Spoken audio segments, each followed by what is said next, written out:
Okay, good morning, everyone. Good morning. Thank you very much for being here. This is your ACC Academy information session.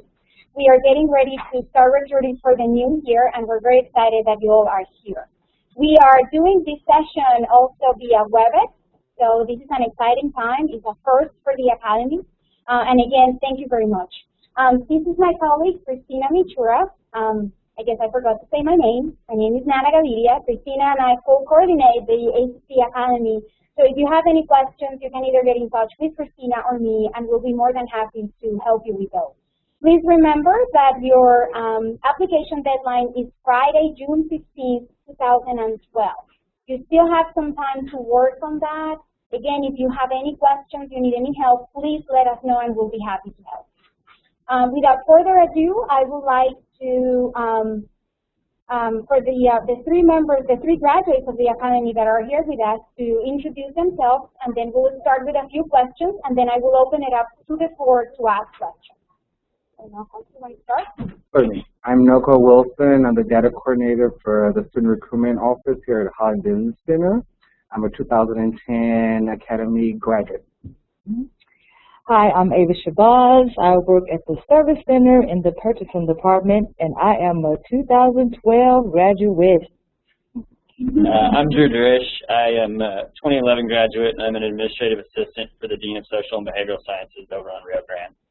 And I should say that I'm a 2011 graduate of the Academy as well. So Drew and I were together. That's right. Best year ever. Okay. Yeah, Eva would say that her year was the best. I'm not going to say the same. Well, I know we were, because we were the second class. Thank you. Every year special. All right. Different and special. Okay, I'm going to ask you a few questions. So I want you to tell me first, what motivated you to apply for the Academy? George? Sure. I remember I hadn't been working there for very long. I think I'd been at ACC for just under a year. So when I applied, my main reasoning was I wanted a better understanding of what was going on. It's such an enormous institution that every time I had any kind of questions, I didn't know where to direct people, and when I did, I didn't know why I was directing them there. And so with each of the information sessions, it looked like you got an idea of what was going on into each different department, each different aspect of the college. And so, yeah, it was incredibly helpful for me to try to understand and basically make the institution feel much smaller and have some contacts throughout to really be able to know where I was going. Okay, same with Drew. I was with ACC probably like a year and a half, going on to my second year. And I knew ACC had to be bigger than Service Center. I knew there was more to ACC than just purchasing, finance, and budgeting. And I see names all the time. I'm like, who are these people? Who are these people? Where's the money coming from? Why is the dean so important? I mean, why? To my understanding, it's all about the Service Center. So my reason for joining was because I knew there was more to ACC than just the purchasing area. So like Drew said, in all the sessions, you learn so much about ACC. Where it started, you meet the PLT board members. I mean, it's really, really, really, really a good experience. So that's why I enjoyed doing it. If I could, I'd do it over again. They'll allow me. You're good.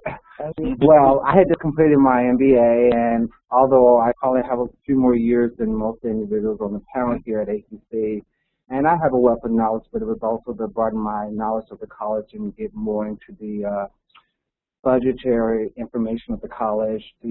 Also being that I had been here for quite some time, I didn't even know the history of ACC, how history came about.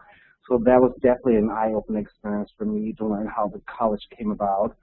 At the same time, there was opportunity to network with other individuals throughout the college because we are such a large institution, and so it allowed me to build a foundation. I learned a lot by going to a lot of the different sessions. However, my year, we didn't have a legislation session, so we missed out on that. But it's okay. But it was a great opportunity to network and meet people and grow, and my mentor was awesome as well. And we'll have some time to talk about the mentor. So as you heard from all of our panelists here, and on my own experience, I can tell you that knowledge was my motivation and our motivation number one. Knowledge about the institution, learning about where we work, if we want to stay with it and we want to grow within it, right? The other question that I have is, what did you learn from the academy, and what did you enjoy the most? Food. I'm kidding. I'm kidding. Actually, part of the best opportunity that I had to learn was there. The I think it's called the fish workshop that they had.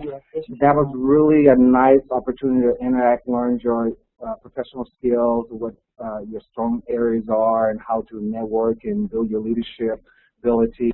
So that was the best thing that I had, and also just meeting the other members of the academy and interact with them and learn what things are impacting their life. And a lot of them were in school as well, so it was a great opportunity to help them with their education endeavor and things of that nature. So that's what I got out of it. Well, my best class, I guess, was the true colors, because you learn what color you are. And once you learn what color you are, you know how to adapt with family life, your coworkers, your children, because everybody in my house was a different color. And with that book, and I figure my color, it's like me and my children understand each other better. I understand one's an introvert, one's a yellow, one's a blue. I mean, I know the color. So that class is probably the best class for me, because I learned a lot about myself, and it taught me how to adapt to my coworkers. And everybody's not high-strung like me all the time. Some of them kind of like, yeah, some are like, you know, so I like the class more. And the second best class was the POT class. That was probably the most informative class I think I attended with the academy. What is the class? Yeah, the PLC is the President's Leadership Team. So it's all the vice presidents come together and advise and get information to the president.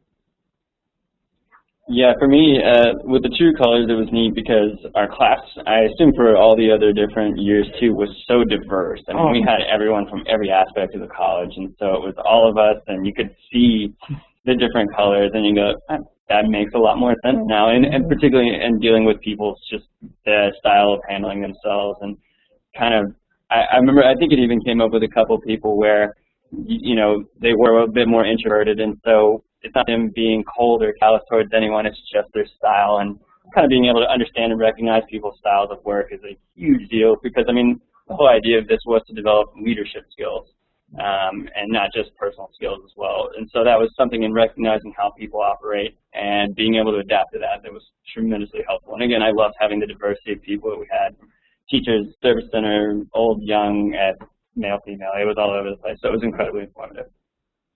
In my case, I enjoyed the True Colors class. I also enjoyed the diversity class. And I have to say that I really like the budget class and the institutional effectiveness class. I wanted to know where the money comes from.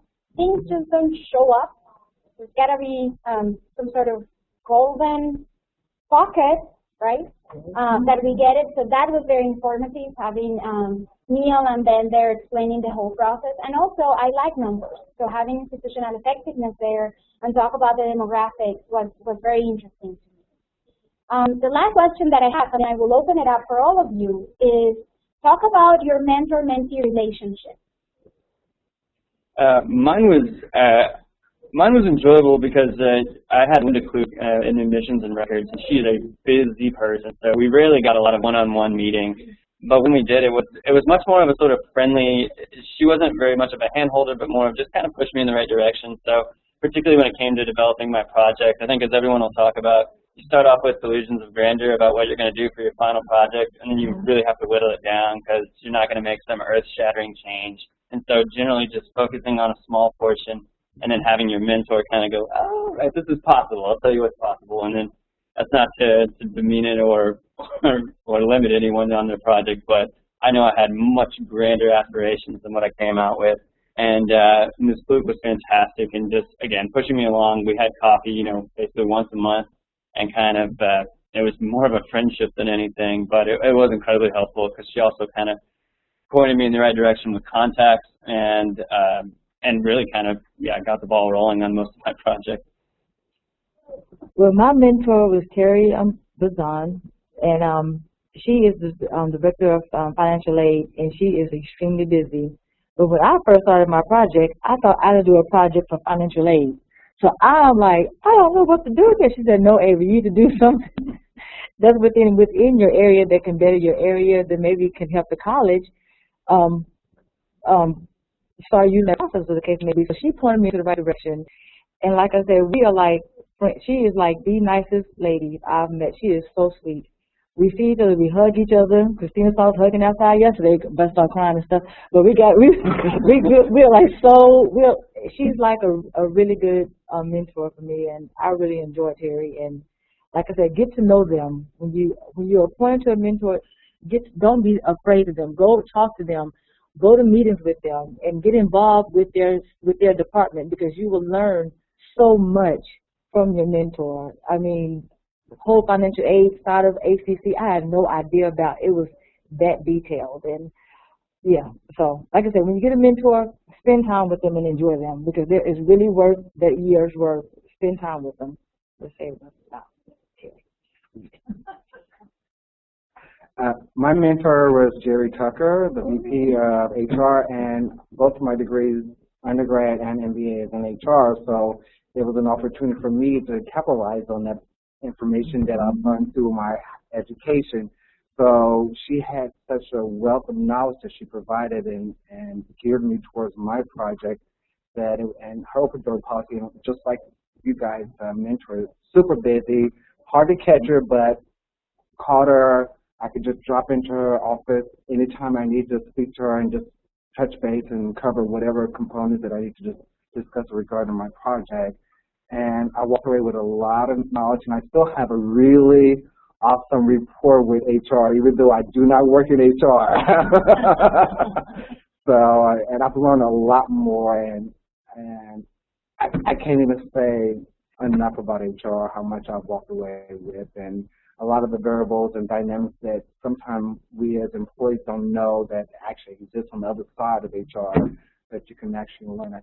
Anyone who does not have a full scope of HR information, I highly recommend that you take the time and go visit with HR representatives and have questions. You'd be surprised what they have to do in order for us to stay employed. Well, my mentor was Mary Hensley, Dr. Hensley, and still to this day, she continues to be my mentor. She meets with me probably every other month. She wants to know how am I doing, and when we were developing the mentor-mentee relationship, I was very lucky because it was around the time when we were going through annexation.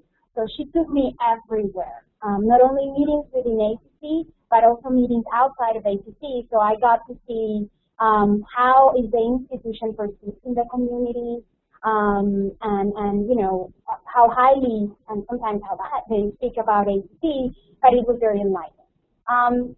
This is the time now that I'm going to open it up for questions from the audience. So if you have questions, go ahead. Yes. Give me a brief description of what your projects were like. I'm going to repeat the question, and the question was a brief description of your project. Okay. Mine was, there's a website that I had been using when I first got here that was a dashboard for supervisors. And it was just a compendium of links that were within the ACC site mainly that were incredibly helpful, and just the ones that you use over and over again as a supervisor. And as an administrative assistant, some of those were incredibly helpful, but I wanted to get something way more directed towards that administrative side. And so from the year and a half that I ended up working here, I compiled tons and tons of links for whether it be web development or, you know, just every aspect of my position that I thought would help any of the administrative assistants. And so I made a dashboard for administrative assistants. And so it's just a bunch of links around. Yeah, so that one helped me. It's kind of a and that was the thing. It was such a personal. It felt like such a pet project that it was for my benefit only that I kind of forgot. I was like, oh, I suppose this could help the college as well. Well, because I'm on the business, would you want to answer the question? Well, okay. Well, because I'm on the business side of ACC, my outreach with our project is to do a hub fair for ACC because we need to start reaching small businesses. Right now, I do attend hub conferences in San Marcos. My coworkers Esther and Rodney be going with me. So we are doing the outreach to get to reach smaller businesses at ACC so they can have opportunities. I mean, to get their hands in the pot too. I mean, they're out there, so we need to start branching out to the smaller businesses. So that's my project. Clarify what hub means. A hub is historically underutilized businesses, and that's what hub stands for. And there are a lot of hubs in the Austin area that are, I mean, they are reaching out for business, and we pick the other company may have better services than them, but we start reaching out to the small businesses. I mean, it's not part of the we're not by law we have to use them, but the board asks that we do reach out for hubs, and we need to start doing more about that because they're getting more strict about it, I understand. So we'll see how this project ends up for me, so I'll keep your eyes open. My project was Dress for Success and How to Interview, being that my degree is in HR, helping individuals understand, first impression is last impression, also understanding how to have proper dialogue and communication when you're interviewing, staying away from the word, and things of that nature that is very traditional when you are interviewing. So that was my project, and utilizing that also in the career and college transition course that I occasionally assist in teaching on that level. So it's a great opportunity. You developed a PD?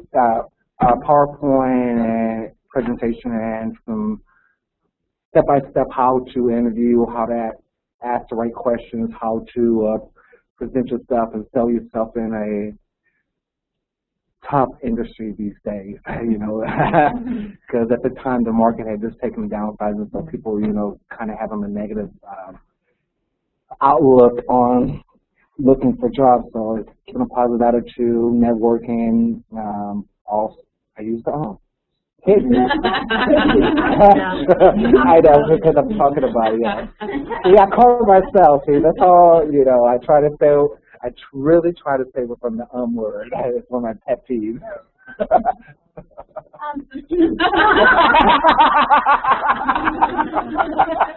Okay. Yes, we're always like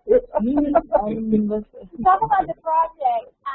You can start working on it from the beginning of the academy. Some of the members start maybe in the middle of the academy when they've had some time to talk to their mentors, look at their areas, learn more about ACC, and then they decide what they want to do. Your project can be something that has to do with your particular area, can be something that could be outside of your area. It could be something that you start and finish during the time that you're in the academy, or it can be something that because of the nature of your project, you may start it when you are you're going through the academy, but you may have to finish it later. We have right now someone who, because of the nature of her project, she started to do it 2 months ago, and she's gonna finish it in August. And we have other projects that are ongoing. People are still working on them. I know in my year we had someone who was working on with the ACC Foundation, and she's still working on with them on her project. So it's something that is ongoing. And all the projects, I guess I should go by this. Yes. All the projects that we have for the past years are up on the Academy website. And so you can go on the Academy website and look at each person by name, and there's an overview of each of their projects.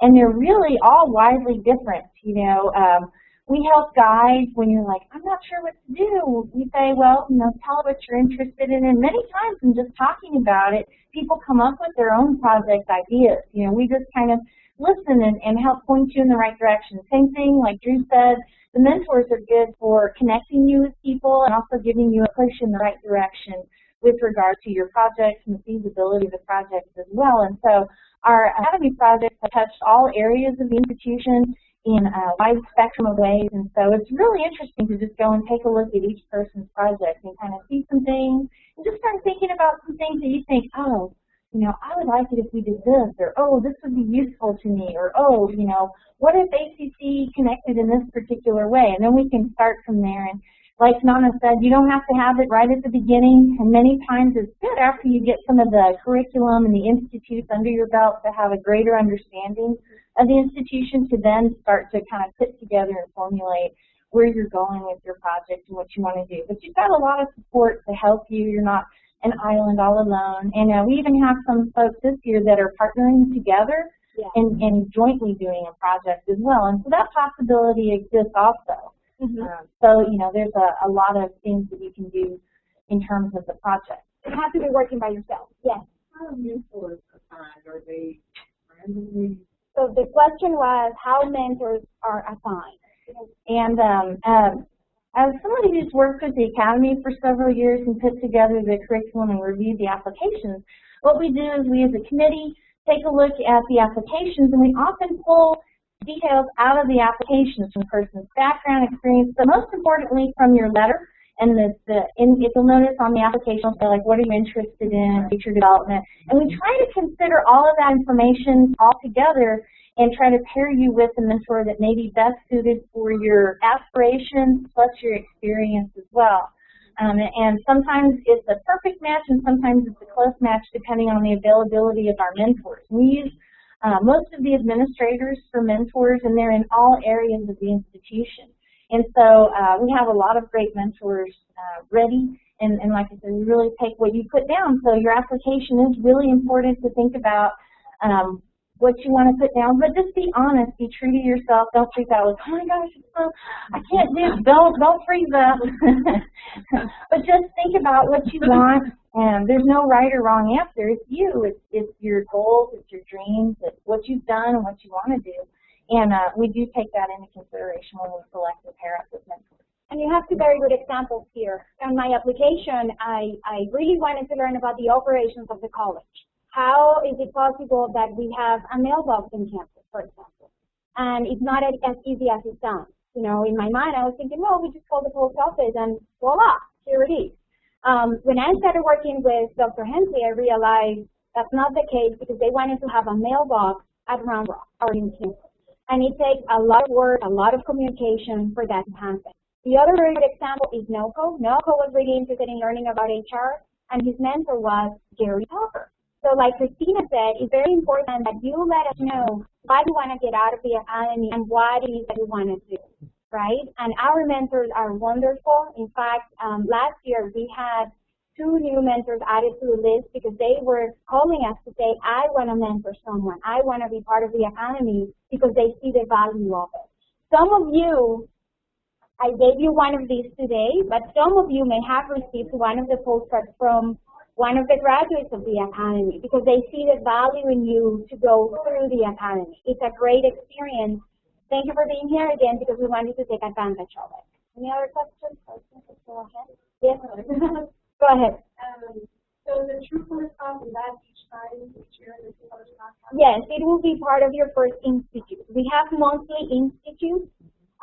Once every month. It is usually the third Friday of the month, but that date may change depending on the availability of the speakers, or in the case of my year, if it snows and the college is closed, kind of difficult for us to get together.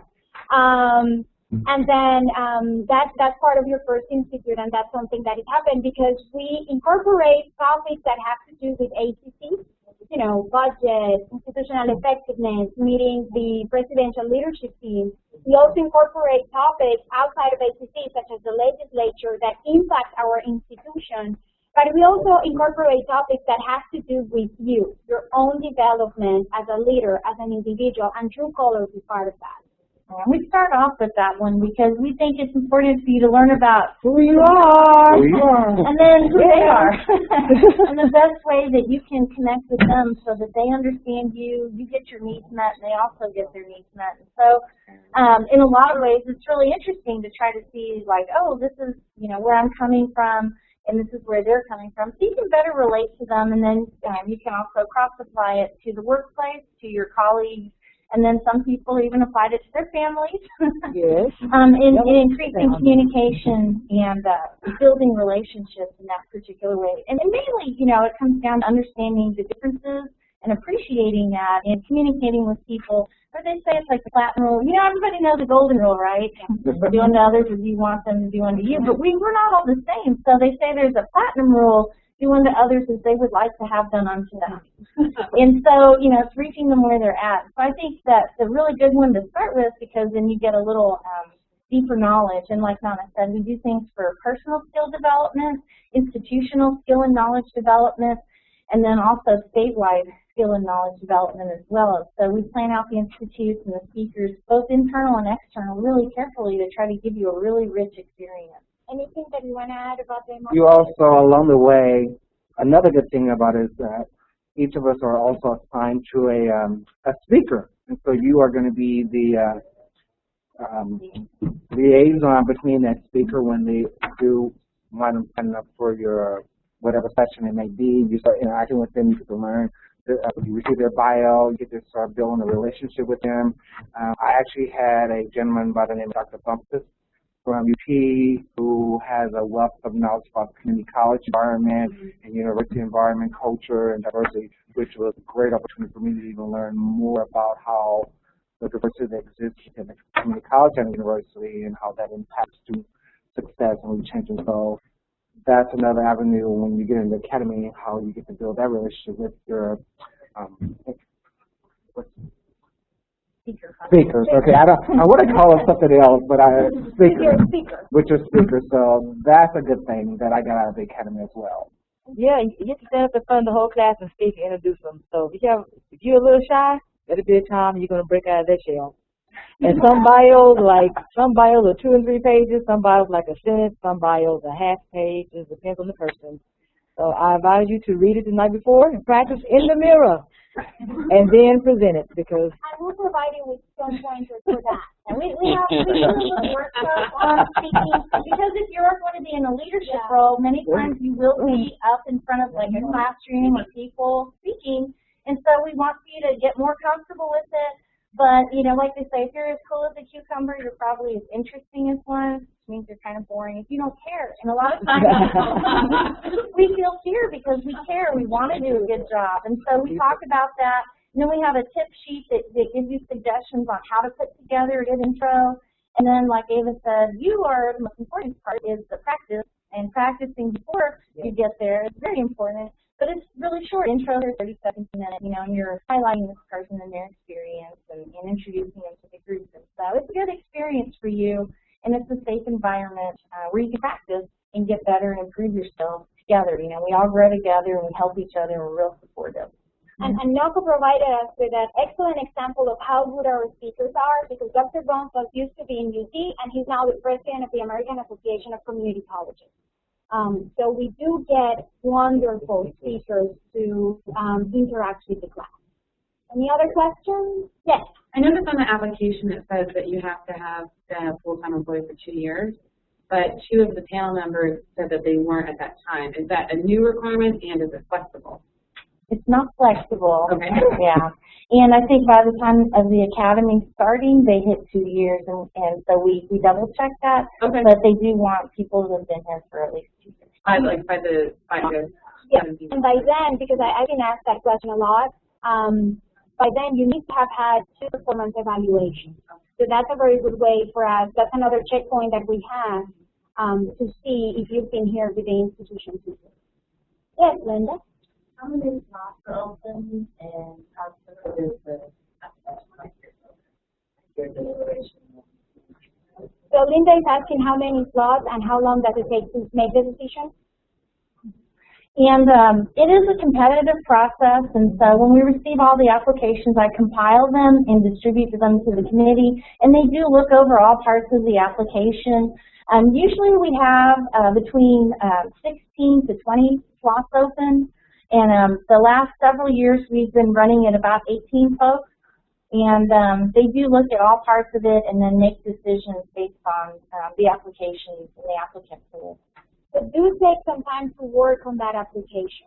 And once we receive the application, Christina and I go and meet with the committee and they make their decision, you will be hearing from us probably by middle August, and we'll let you know what the final decision was.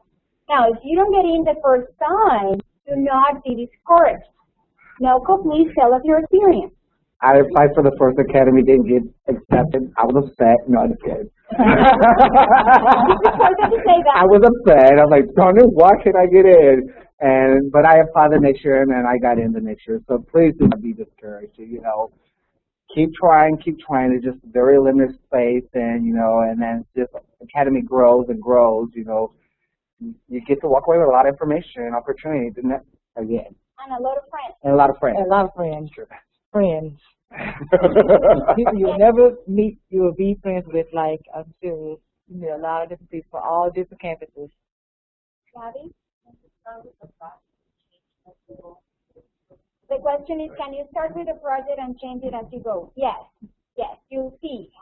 My project started out being one thing I was working at the time with the employment office, and my project started out being these, like Drew said, these huge things.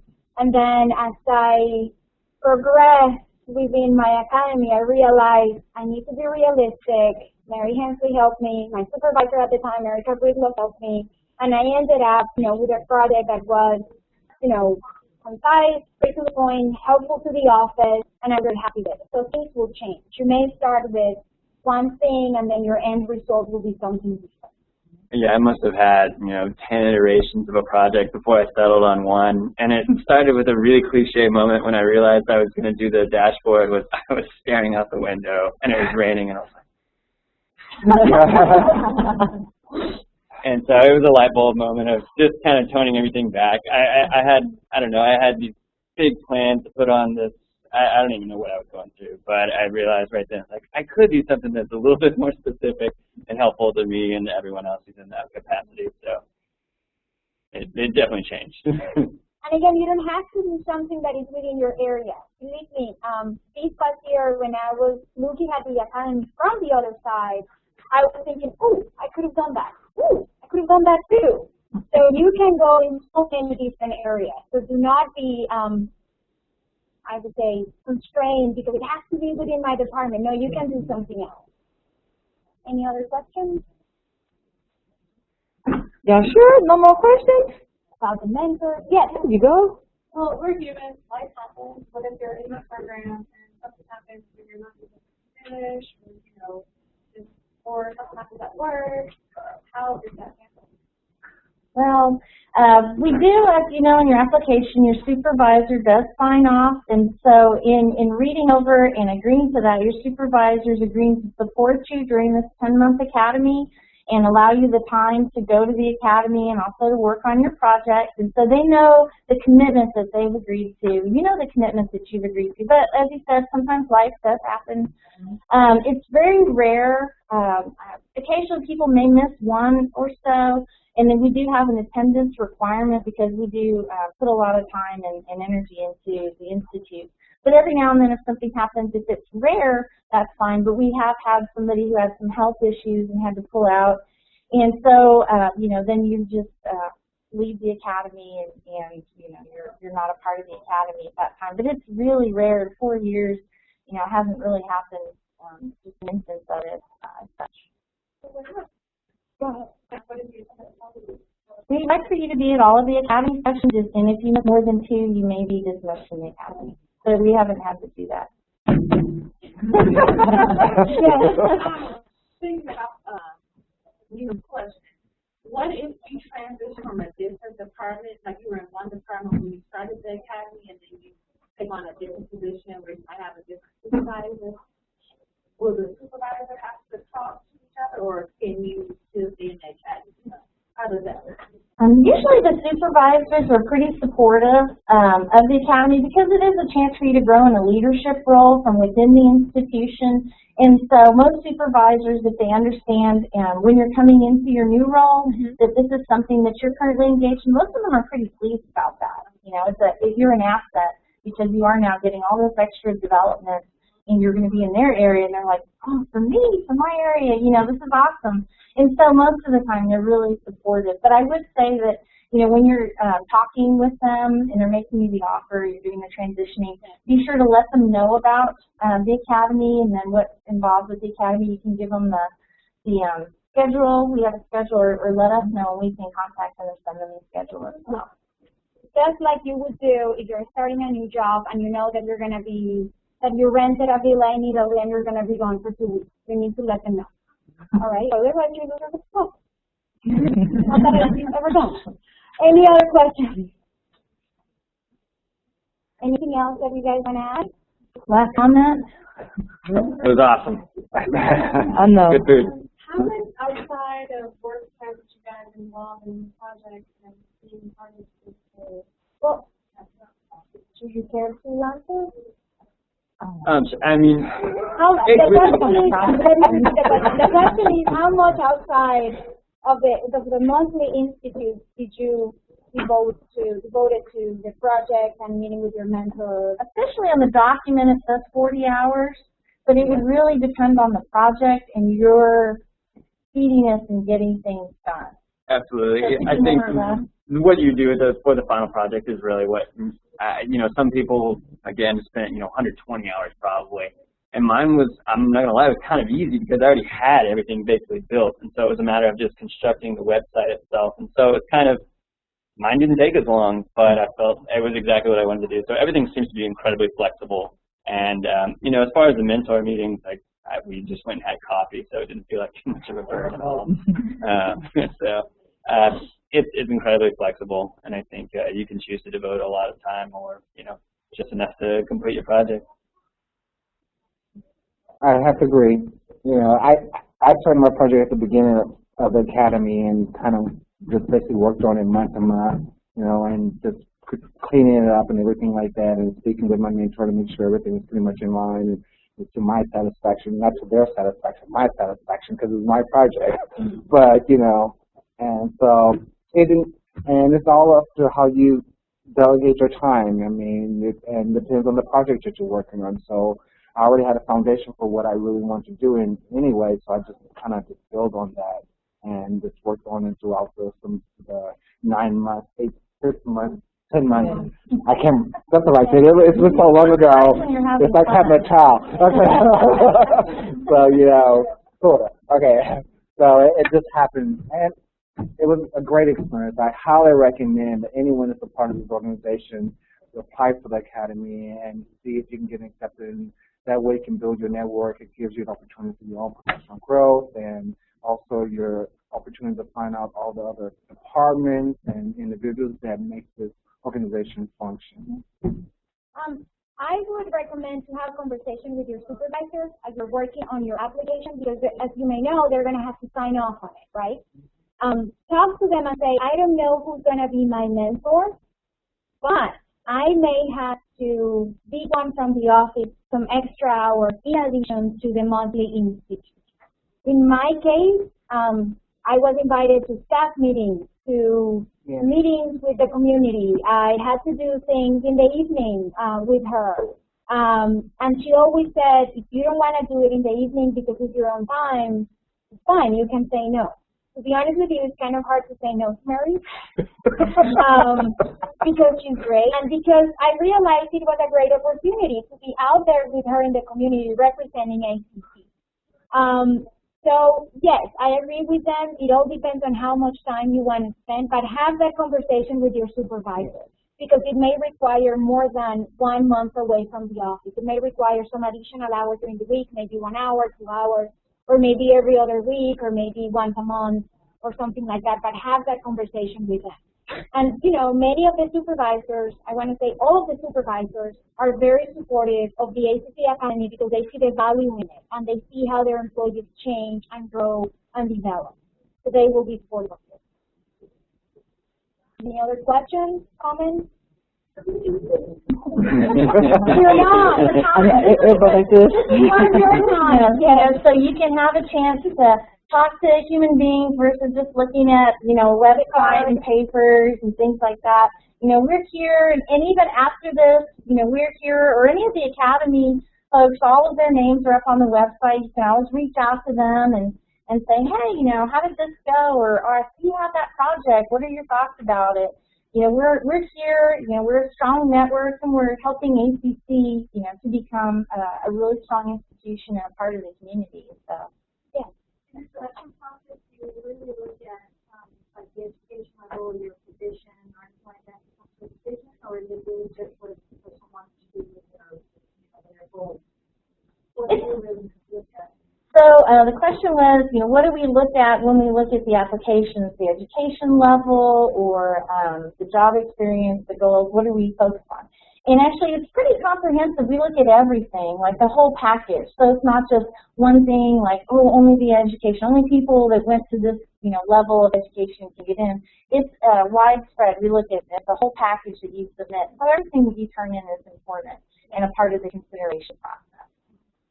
I mean, the academy is such a diverse group of individuals. You have professors, you have frontline staff members, you have administrators, so it's so well diverse. So, like she said, you couldn't just pinpoint it on individuals with certain type of education or level expertise. It's just a diverse group of individuals, and I think that's the great thing about the academy, because you got individuals across all gamuts of the whole organization that are participating, and you get to walk away with so much information from that session.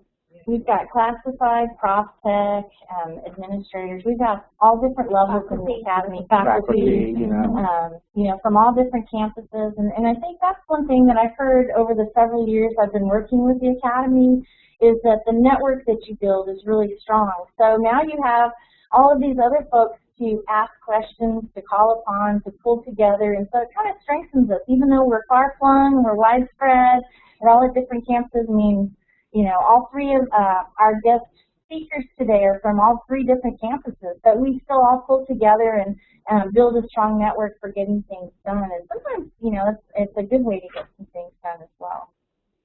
Yeah, I've definitely called on, occasionally when I've had a question for a department and I found one of the old classmates, I was like, oh, this is easy enough. Oh, yeah, most definitely.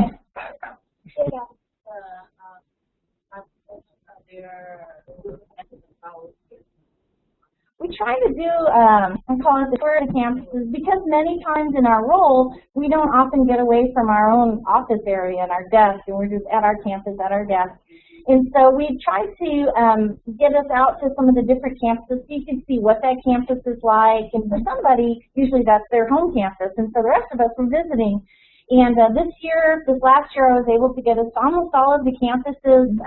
We didn't make it to Pinnacle, but we did go to Cypress and Round Rock and Eastview and Riverside and South Austin campus and HBC. So we do try to visit all the different campuses as much as possible. And we did also go to the Capitol building and met with legislators and lobbyists and different folks like that as well. And so that was a neat experience also. That was really awesome. Sorry. That was the part I was looking forward to. That was awesome. Any other questions? Okay, Drew said the academy was awesome. Ava, last thought? Amazing, awesome. Do it. Go for it. Last thought? Super talent. What Mary Colby said. There you go. Relate to the females, they would know. I want to say it was great. It was a great experience. I've made a lot of friends, a lot of connections. I learned about ACC. I learned about myself. So I would encourage you to work on that application, have it in time. Remember, Friday, June 16th, until 5 p.m. We'll be here. If you have any questions, please let us know. And again, thank you very much for coming and connecting via with us. Thank you.